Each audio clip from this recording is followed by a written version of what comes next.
За сайн байцгаана уу? Та бүхэндээ бас сүүлийн үед олон нийтийн мэдээллийн хэрэгслээр зарим нэр бүхий гишүүдийн дамжуулж байгаа худал гүтгэлэг мэдээлэлд няцаалт өгөх зорилгоор энэ хэвлэлийн байгууллага хийж байна. Нэгдүгээрт бол Монгол Улсын засгийн газрын 8 дугаар сард гаргасан 55 дугаар тогтоол бол хууль зөрчөөгүй.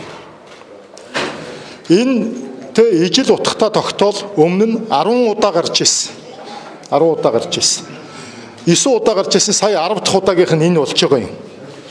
Биднийг ажил авахд экспорт зогсчихсон, биржийн арилжаа зогсчихсон, урт хугацааны хямд үнэтэй гэрээнүүдийн экспорт үргэлжилсэн, төсвийн орлого тасарчихсан, эдийн засаг уналтанд орцсон, хас эдийн засагтаа бид нар засаг хүлээж авч ирсэн. Биржийн арилжаа зогсож, биржийн арилжаа нийт экспортод 10 хүрэхгүй хувьд хүрчихсэн ийм нөхцөл байдалтай амны гэрээ буюу урт хугацааны офтек том гэрээнүүд хилээр гардаг, улсын төсөвт орж ирдэг амнаатын орлого тасарчихсан, хил дээр 4.1 сая тонн нүүрс гасчихсан, цалин тэтгэвэр, эмч багш нарын цалин, төрийн албаагчдын цалин, ахмадуудын тэтгэвэр, бүтээн байгуулалтын ажилтнууд зарцуулах хөрөнгө орж ирэхгүй гацчихсан ийм нөхцөл байдалтай эдийн засгийг бид авсан. Энэ улс орны эдийн засагт орлого оруулж ирдэг сайдын хувьд би бас өөрийнхөө энэ эдийн засаг экспортын чиглэлд үйл ажиллагаа явуулдаг сайд нартай хамтарч ажлын хэсгийн гишүүний хуваар, засгийн газрын гишүүний хуваар санаачлаг гаргаж хоёрын зэрэг тогтоолыг оруулж бид бас батлуулсны үр дүнд өнөөдөр бид нэмэх эдийн засагтаа төсөө тодтогдсон ийм байдалтай байж байгаа. Нэгдүгээрт бид биржээр арилжаалсан нүүрснийг шахаж, элдв арга саам хэрэглэж, том хэмжээний гэрээнүүдийн амны гэрээнүүдийг бараг 80% шахуу хилээр гаргаж ирсэн энэ үйл явдлыг зогсоож, бид бүхэн 50% амны гэрээ буюу урт хугацааны том гэрээнүүд, 50% биржийн арилжаагаар явсан нүүрснүүдийг экспортлох ийм шийдвэр гаргасан.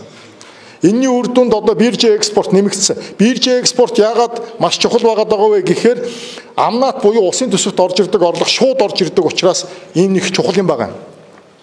Хоёрдугаарт энэ 55 дугаар тогтоол. 55 дугаар тогтоолтой яг ижилхэн Монгол Улсын холбогдох хуулиуд буюу ашигт нотмлын тухай хууль, биржийн тухай хуулиудад заасан засгийн газрын бүрэн эрхийнхаа хүрээнд өмнө нь яг ижилхэн гарч ирсэн 9 тогтоолтой ижилхэн 10 дахь тогтоолыг Монгол Улсын засгийн газар гаргасан. Сонирхолтой нь энэ 10 тогтоолд янз янзын хувилбарууд явсан байдаг. Энд 100 төгрөгийн үнэтэй зүйлийг 50 төгрөгөөр үнэлэх гэрээний үнээр хийх шийдвэрүүд гаргаж ирсэн байдаг засгийн газрууд, өөрөлдөө татвараас зогтох боломжийг олгож ирсэн байдаг. 100 төгрөгийн үнэтэй зүйлийг 150 төгрөгөөр үнэлж илүү татвар авч аж ахуй нэгжүүдэд хүнд байдалд оруулж ирсэн шийдвэрүүдийг гаргаж ирсэн байдаг. Асуудал яриад байгаа гишүүн маань өөрөө хууль зүйн дотоод хэргийн яамд 2013 оноос хойш ажиллах хугацаанд уул уурхай салбарыг хариуцсан мэргэжилтэн хууль зүйн бодлогын газрын дарга, төрийн нарийн бичгийн даргаар хүртэл 9 жил орчим ажиллахдаа энэ 10 тогтоолын 5-д нь оролцсон байдаг. 5-д нь оролцож шийдвэр гаргалтсан байдаг. Энэ 5 тогтоолын зарим нь гэрээний үнээр хийх буюу татвараас сухтах боломж олгосон тогтоолууд гаргаж ирсэн байдаг. Тэр үед яагаад засгийн газар огцроглох тухай асуудал ярьж байгаагүй юм? Тэр үед яагаад энэ шудраг осоо ярьж байгаагүй юм? Оролцож явсан юм бол шудрагл байх хэрэгтэй шүү дээ. Монголд өнөөдөр бодит байдлаар нь бид Зандан шатрын засгийн газар үннийг хэлий, бодит байдлаа нээлттэй болгоё гэдэг ийм л өрөө дэвшүүлж байгаа. Ашигт малтмлын биржийн тухай хууль буюу уул уурхай бүтээгдэхүүний биржийн тухай хууль гэдэг хууль гарснаар монголчууд дотооддоо бодит түн ил тод үнэтэй болсон. Дарга цэргээ томилж, цэрэг нь хулгай хийдэг энэ байдлыг бид арилгахын тулд энэ биржийн хуулийг бий болгосон. Биржийн хуулиа идэвхжүүлэх ёстой бид. Биржийн хуулиа хамгаалах ёстой. Гадна дотны нөлөөллөөр биржийг болиё гэдэг шийдвэрийг байнга шахтлаг биднэрт. Энийг би нуухгүй. Биржийг болиулах юм бол офтек том гэрээнүүд явна, нууц гэрээнүүд явна. Бирж бол бидний ил тод байдлыг нэмэгдүүлсэн, бодит үнийг тодорхойлсон. Аж ахуй нэгжүүдийн ажлын байраа хадгалж нүүрсний үн 50% унчаад хөл дээрээ тогтож чадахгүй байгаа энэ хэдэн компаниудаа төр хувийн гэдгүү бүгднийг босоо авч үлдэж, татварын баазуураа нэмэгдүүлж, шинэ уурхайн газруудыг нэмэгдүүлэх. Аж ахуй шинэ татвар төлөгчдийг нэмэгдүүлэх энэ бодлогоо бид нар хэрэгжүүлж байгаа. Монгол Ардын намын мөрийн хөтөлбөрт байгаа. Монгол Улсын засгийн газрын үйл ажиллагааны хөтөлбөрт байгаа. Татвар хураамж, татварын дарамтыг, төрийн оролцоог бууруулна гэсэн зорилгоо бид нар биелүүлж байгаа. Энэ зорилгоо биелүүлээд явж байхад яагаад энийг өмнө энэтэй ижилхэн шийдвэрүүд энээс 7 дор шийдвэрүүдэд оролцож явсан байж засгийн газрыг огцруулах, үндэслэл болгож оруулж ирж байгаа нь өөр улс төрийн зорилготой. Түүнээс улс орноо бодож байгаа зорилго энд байхгүй. Тоо худлаа ярихгүй. Би танаас тоогоо хэлье. Хууль эрх зүйн хувьд бол би түрүү хэллээ. Ашигт малтмлын биржийн тухай хууль, уул уурхайн бүтээгдэхүүний биржийн тухай хууль гэж хууль байгаа. Мөн бас ашигт малтмлын тухай хууль гэж байгаа. Засгийн газрын бүрэн эрх байгаа. Засгийн газар өөрөө их усүрээ зааж өгдөг бүрэн эрхтэй. Та бүхэн энэ хуулийг хараад үзээрэй. 47-гийн 6 ашигт малтмлын өөс ашигсны төлбөрийн хувийг тооцох, төлбөр ногдуулах, тайлагнах, төлөх журмыг засгийн газар батлана. 47-гийн 14 экспортын бүтээгдэхүүний борлуулалтын үнэлгээний үндэслэл болох олон улсын жишг үн тогтоодог биржийн зах зээлийн үнийн их сурвалжийн нэрийг тухайн бүтээгдэхүүний нэр төрлийг харгалзан засгийн газар нийтэд зарлана. Хуулийн дээр тов тодорхой бичсэн ийм залтууд байгаа шүү дээ. Хууль зөрчөөгүй бид нар. Хоёрдугаарт би та бүхэнд энэ статистик харуулъя. Энэ 1-р сар, 2-р сар, 3-р сар, 4-р сар, 5-р сар, 6-р сар бид нар 6-р сард ажил авсан. Сая 2 шийдвэр гаргасны үр дүнд бидний борлуулалтын орлого ийм өндөр болж гарч ирсэн. 7-р сар, 8-р сар, 9-р сар. Өөрөөр хэлбэл 2 шаардлагатай яаралтай арга хэмжээ авч иж бид төсвийн тасалдлаа, одоо орлогоо тасалдлаа өдөр зогсоож авч чадсан. Нэмэгтэй болгож чадсан. Энэ тогтоолын үр дүнд биднийг байж тээ. Энэ тогтоол 8 сарын 20-нд гарсан юм байна. 2025 оны 8 сарын 20. Гэтэл 2025 оны 1-р сарын 1-ээс 8-р сарын 19 хүртэл биржийн арилжаа 7.5 сая тонн 15.4% байсан нийт экспортын. 2 их найдын борлуулалт хийж 97.8 тэрбум төгрөгийн нэмэлт орлого олсон. Нэмэлт орлого гэдэг нь дуудлага худалдаанаас өссөн үн багхгүй юу? Гэтэл энэ саяын шийдвэр гарснаар 40 хоногийн хугацаанд 40 хоног шүү. 1 сар 10 хоногийн хугацаанд бид 5.1 сая тонн нүүрс борлуулж биржийн арилжааг бараг 20% төргсөн. 19.8% төргөж 2.3 их найд төгрөгийн орлого олж 80.1 тэрбум төгрөгийн нэмэлт орлого олгыг олсон. Нэмэлт орлогыг олсон. Өөрөөр хэлбэл хаанаасаа бодож олсон бүүмэд 200 тэрбум төгрөгийн алдагдал гэдгийг би мэдэхгүй. Тооцоолоо гаргаж ир. Бид оны төгсгөл гэхэд 130 тэрбум төгрөгийн нэмэлт орлого олох ийм тооцоолыг хийсэн. Аль эрт бид нар одоо 60% даваа явж байна. Үлдэж байгаа, хүлээгж байгаа гүйцэтгэлээрээ бид нар 130 тэрбум төгрөгөө нөхөж олно. Энэ тооцоолыг уул уурхай яам ганцаараа хийдэггүй. Монгол улс чинь бас нэг төрийн институтүүдтэй. Эдийн засгийн хөгжлийн яам, сангийн яам гэж яамдууд байна. Засгийн газрын нэгж шийдвэр сангийн яамны зөвшөөрлгүйгээр, хууль зүйн яамны зөвшөөрлгүйгээр гардаггүй. Сангийн яамны бичиг өгдөө, сангийн яамнаас энэ тогтоолын төсөлдөр хийсэн тооцоолны бичиг нь энэ байна. Улсын төсвөөс 50 тэрбум төгрөг орж ирэх орлого тасалдахаар байна. Энийг нөхөж чадах уу? Анхаараарай гэсэн. Бид аль 50 тэрбум маань нөхөд 80 хийцэн байна. 40 хоногийн дотор. Оны төгсгөл ихэд энэ 130 тэрбум төгрөг хамгийн багадаа нэмэгдэж орж ирнэ. 200 ч хүрэх магадлалтай байгаа бид нэр. Дээрээс нь энэ тогтоолыг нүүрс төмөр экспортлдог 58 компани, нүүрс экспортлдог 177 компани, хайлуур жонш экспортлдог 171 компани, нийтдээ 406 компани зориулж гаргасан юм а. 406 компани зориулж гаргасан. Тэр нэг шүүхийн шийдвэр яриад ах шиг байна лээ. Энийг өмнөх засгийн газрынхнаас асуугаарай. 20-с 24 онд болсон үйл явдал юм байл шүү. Шүүхийн шийдвэрийнх нь он сарын та нар хараарай. Манай засгийн газрын үед ийм шүүхийн шийдвэр гараагүй, бид нар ямар нэг хэмжлэлд оролцоогүй, шүүхийн ямар нэг харилцаа явагдаагүй. Би мэдэхгүй байна. Ямар нэг тайлбар хэлээгүй. Аж ахуй нэгжүүд яагаад бид яагаад энэ тогтоолыг гаргах ёстой болсон бэ? Манай улс дан ганц дийлэнх нь болсон одоо нүүрсний эдийн засаг дээр тогтцсон эдийн засаг босгоцсон байна. Би уул уурхай аж үйлдвэрийн сайд, аж үйлдвэр эрс соёлын сайдын ажлыг авснаасаа эхлээд хэлж байгаа зүйл энэ байгаа.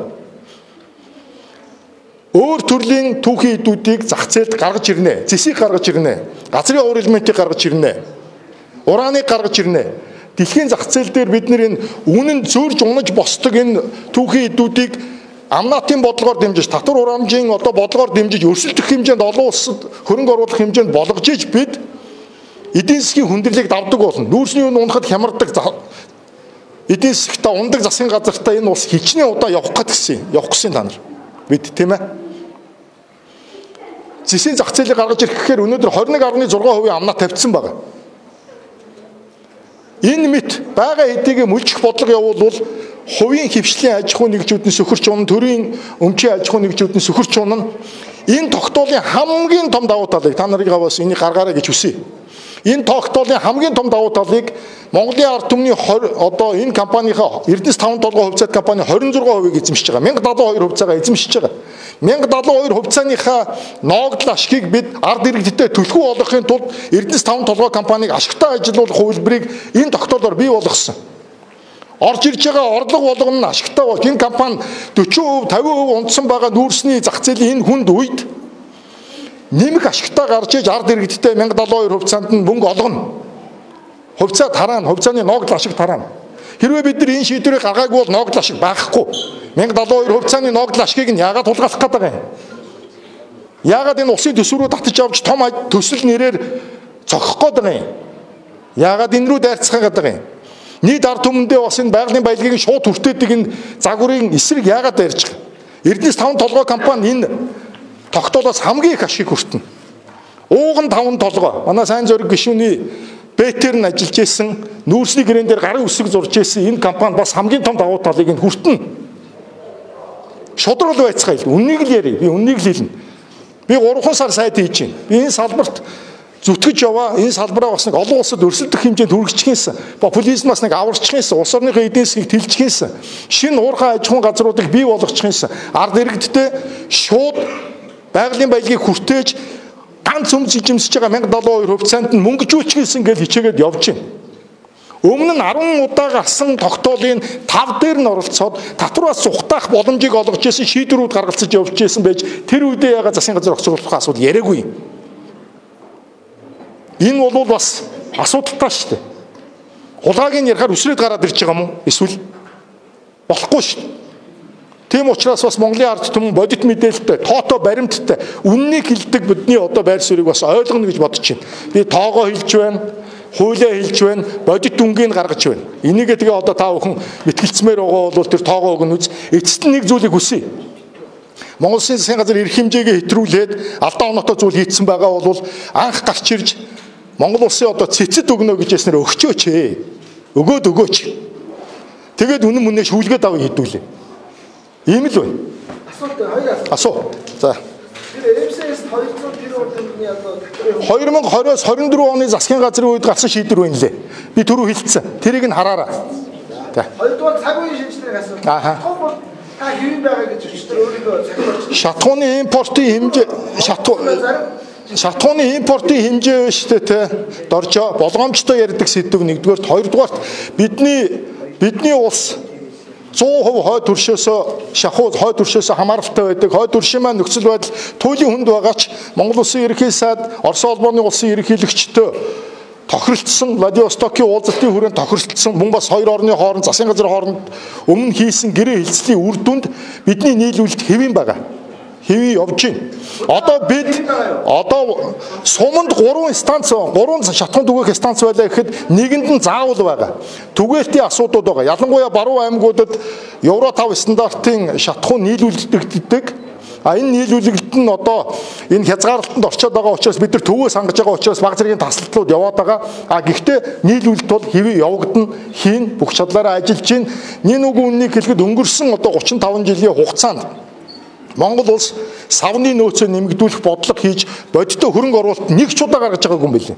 Бид эх оны улсын төсөв дээр мөн бас одоо төсөл хөтөлбөрүүдээр 50 орчим тэрбум төгрөгийн одоо хөнгөлтөө зээлийн их усүрийг гаргаж улсынхаа 1 сарын чултгай шатхууны нөөцийг хадгалдаг сав барих боломжийг аж ахуйн нэгжүүдэд өгөхөөр төлөвлөд ажиллаж байна. Нэг хоёрдугаарт Дорногов аймгийн Алтан ширээ суманд баригдаж байгаа нефтийн үйлдвэрийн ажил маш эрчимтэй явагдаж байгаа. 2027 оныг төгсгөлөхэд бүрэн ашиглалтанд орно. Тэрний боловсруулах нөөцтэй холбоотой асуудлуудыг бид дотоодын хайгуулыг хийж гин, гадаадын импортын асуудлыг ярьж гин, бүх хувилбараар бид нар бэлэн байдлыг хангаад ажиллаж байгаа. Засгийн газар ажиллаа хийж байна. Тэгэхээр энэ дээр бол ард иргэдээ бас 50 байгаараа нийлүүл твэн байгаа гэдгийг хэлье. Амнаад бол хууль шүү дээ. Амнаад бол хууль байхгүй юу? Гэтэл засгийн газрын тогтоолоор энэ хуулийг өөрчилж байгаа. Дөнгөж сая далаа би өөрт чинь сая хэллээ. За би хуулийг нь яагаад үгүй. Шатхууны нөөцийн хэмжээ одоогоор 30 хоногийн нөөц хэв юм байна. За би өөрөөр хэлбэл таны дээр хуультай холбоотой асуулт түрүү хариулсан тий. Хариулсан. Түрүү хариулсан тэрийг нь аваарай тий. За.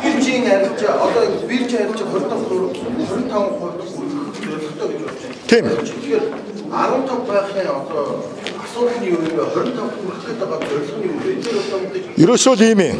Яг зөв. Нэг асуулт хувийн хвшлийг яаж дэмжиж байгаа энэ одоо тогтоол.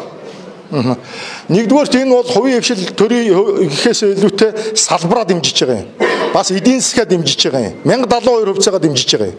Хоёрдугаарт энэ тогтоолын одоо хүрээнд түрүүн эхнийх нь асуулт юу байгаа даа бирж 15-аас 25 болгоход ерөөсө гол асуудал юун дээр байгаа гэхээр ил тод болгоё гэж. Ил тод болгоё. Нээлттэй дуудлага худалдаагаар ил үн хаяад аль өндөр үн өгсөн нь бодит үнээрээ аваад яваа. Тэрнээсээ татвараа төлөөл гэж. Энэ 25% компаниуд хүрээд ирвэл 50% болгох чинь. 50% болоод ирэхээр 100% болгоно. Ингээд манай Монголын одоо нүүрсний арилжаа нууц гэрээгээр явдаг биш ард түмнийхээ нүдэн дээр ил явдаг болно л гэсэн үг шүү дээ. Худалдаа тэр чигтээ. Тийм учраас энэ гадна дотны хүмүүс биржийг устгах гэж маш ихээр хичээдэг. Энэ нэг оролдлого нь мөн. Энийг бид бол хамгаалах ёстой. Бүх үнээр хамгаалах ёстой. Бид ил тод байх ёстой. Тэгжээж ил дуудлага худалдаагаар 100 төгрөг байсан бол 150 төгрөг болж өсөх боломж нь олддгийг. Тийм. Хувийн хвшлийг яаж юм? Хувь төр гэлтгүү энэ 50% одоо чи нэг бүтээгдэхүүн зардаг бай.